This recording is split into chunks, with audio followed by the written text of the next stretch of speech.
That was fantastic. Sweet. I love it, but I hate it because you gave us enough, but not enough. Again, it's the first taste is free, folks. You're gonna get a A little little bit, but you're gonna keep it dabble coming back. Part of that, dude, and I talked about this with you and Anthony yesterday. Would he come out, say a bunch of things, and not say anything about AEW? And he did. He just took the high road. He talked about his future, not his past, more so. I think that's very interesting. I think that was the scared play. No, I don't think so. I think it's the bigger man. You don't need to, you've already beat the shit out of them. Well, Just that is the gamble, but I'm everything. still saying you capitalize, you strike while the iron is hot. You have him kick off Monday Night Raw, and you tap dance with the devil 100% as much as you can. If you're dancing with the devil, you might as well lead.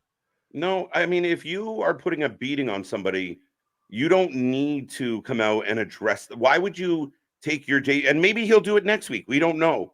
But why you come out, you let everyone know you're back, you intend to compete, and you keep everybody wanting more. I think they know exactly what they're doing, and it's all breadcrumbs.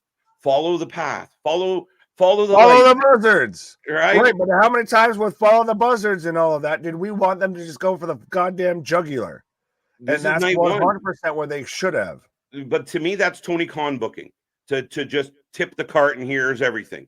Here's all the things. I don't think you tip the cart. I'm not even saying you there's enough in that can of worms that you could have still tiptoed and danced a little closer to what we all wanted. I'm not, this is being completely, like you said, being greedy of still what he did was great. It's still, I'm hooked 100%. It does feel a little bit softballish. But at the same time, if you're going to go greedy, if you're going to go big, if you've got the wrestling world by the fucking tail right now, and you've got not everybody talking about nothing but you're showing your product, you kick off and you dig as much as you want to dig, and you want to. I think you at least tap dance with that. No, I don't think so. I think you just made a huge decision. Everybody knows the baggage. A, you might have NDAs that prevent him from saying shit. B, I really don't. I said this yesterday that I thought there's a good chance he would take the high road, and he did. The same man who pitched earlier the idea of he shows up, the I wish that would have been beautiful with the spinner belt and everything, is the one now saying, "Oh, the spinner belt would have been great with pulling it back, with being tame." Literally, this man's reputation is doing nothing but being the fucking agitator and aggregator of shit.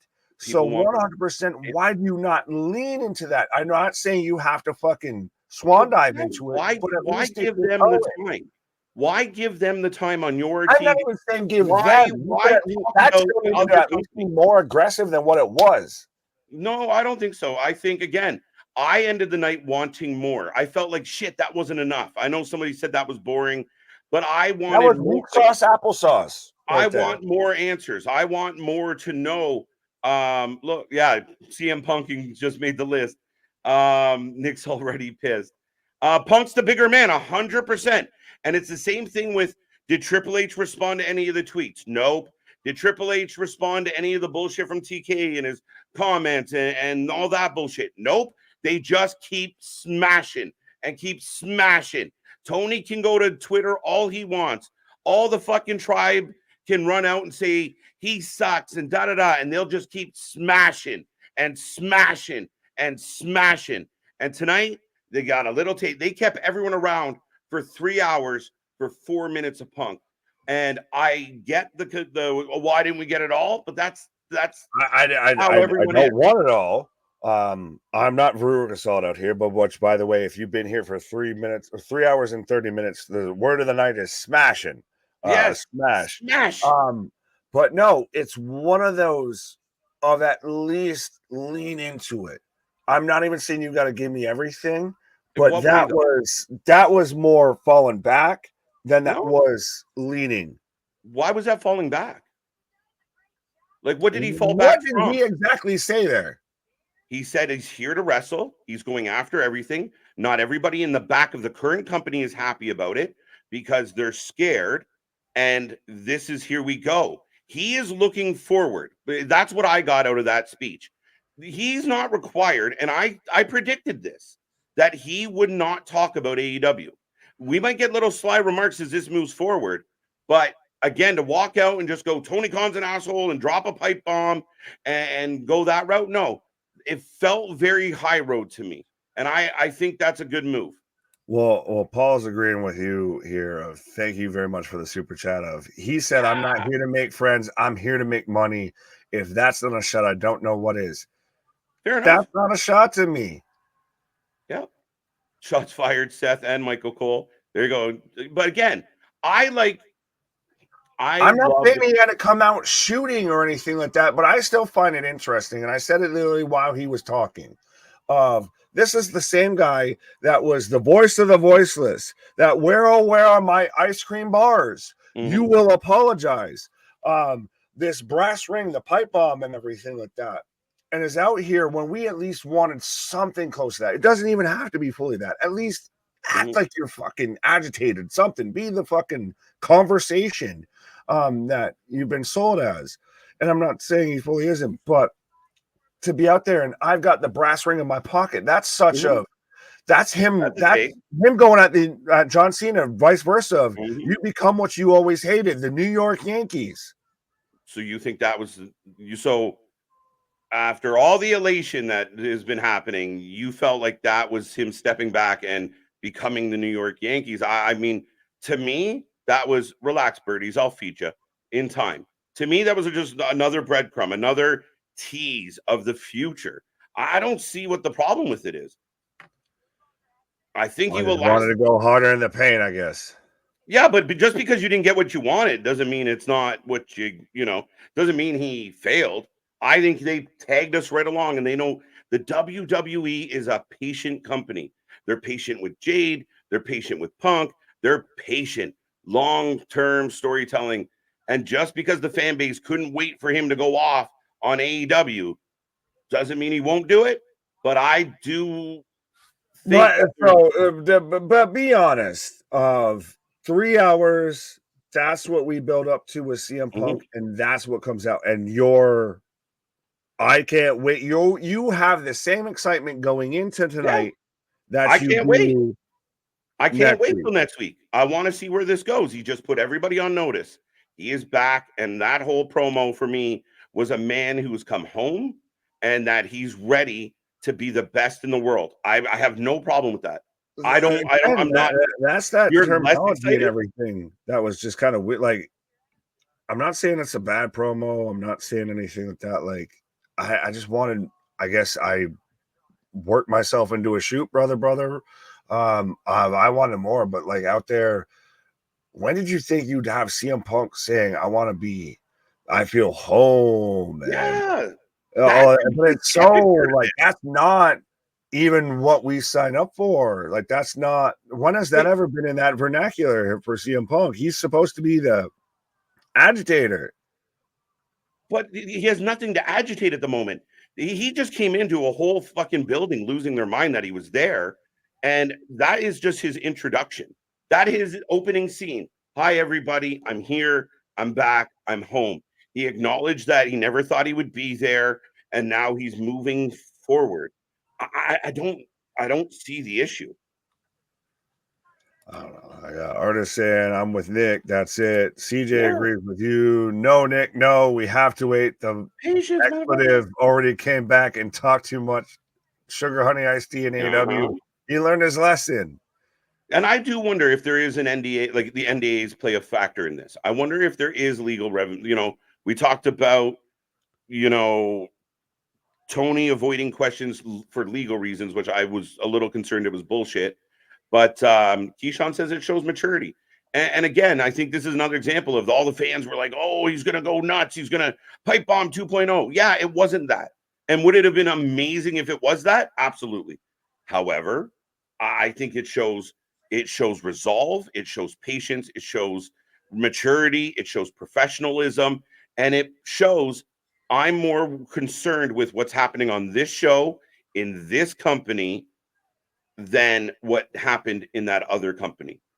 And 72 million clicks say, fuck you. I don't need to.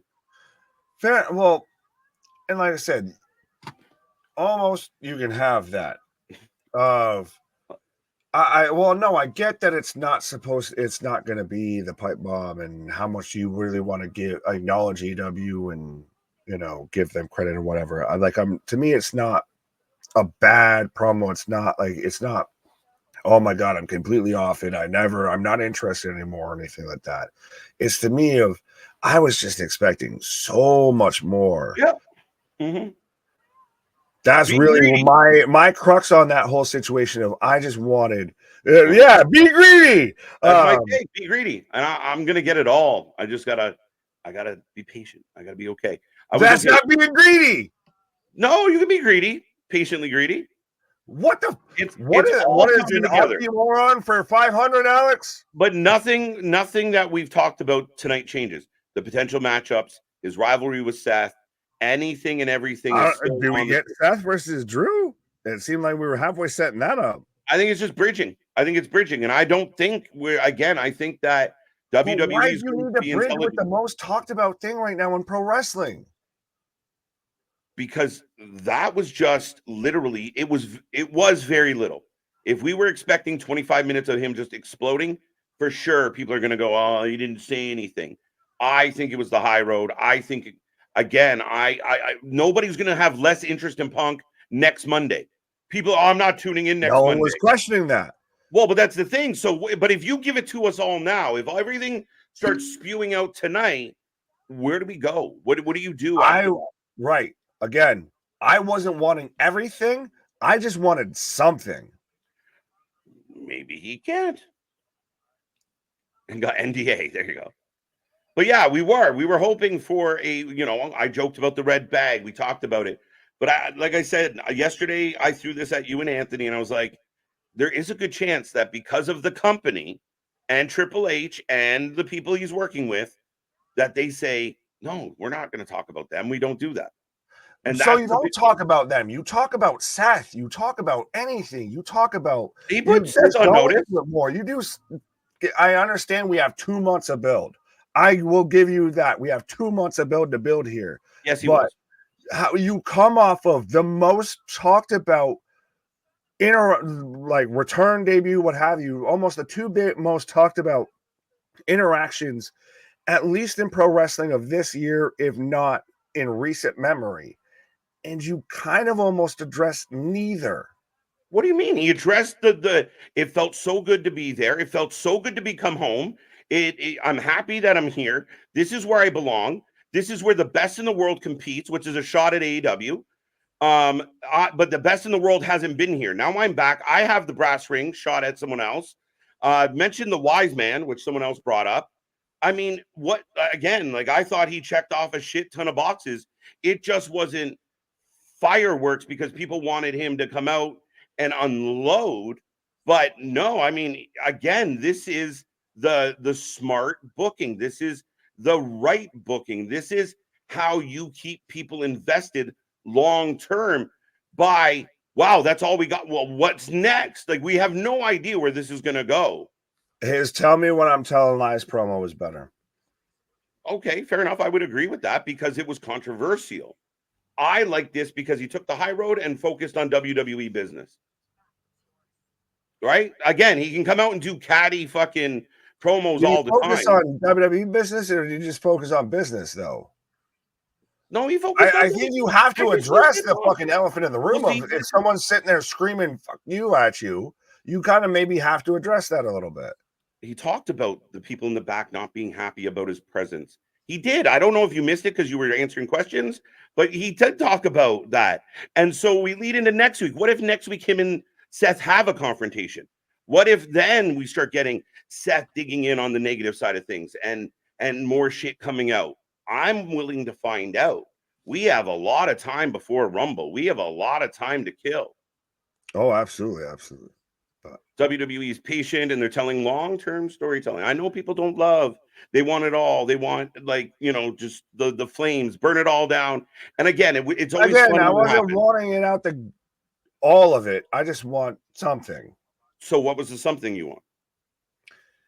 I don't know. I wanted some smarky jab. I wanted, like I said, to me, seeing CM Punk out there and saying, I'm home in WWE and I have the brass ring in my pocket, after much to even Seth's chagrin of, this guy was the same one that's been doing nothing but on Colt Cabana's podcast and then forth on any platform he can get on, of talking about how much of a toxic workplace WWE is, how much he didn't want to be there, how he's glad he's gone there and everything like that. You can't, like, I don't know. I guess I'm siding with Seth somehow with this. So you're going to come back and you're going to just act like everything's hunky dory and we're not going to address anything. The crowd, you're losing the crowd. The crowd. That's fine.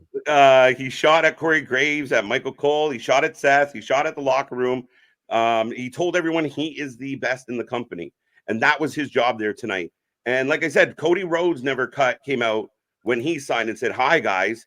I used to be somewhere else. And it was always the little quibs. And again, slow pace. And yeah, would it have been amazing if he just fucking unloaded? Yeah, I don't know if he can, but man, was I happy to see him. I'm sure the fucking timetable, like making everyone wait around was beautiful. But at the end of the day, guy, I mean, he is back. It's a big fucking deal. And everybody will be back next week to see what happens next. I think Nick wanted Dice Man throwing out the F word instead of, he got Seinfeld.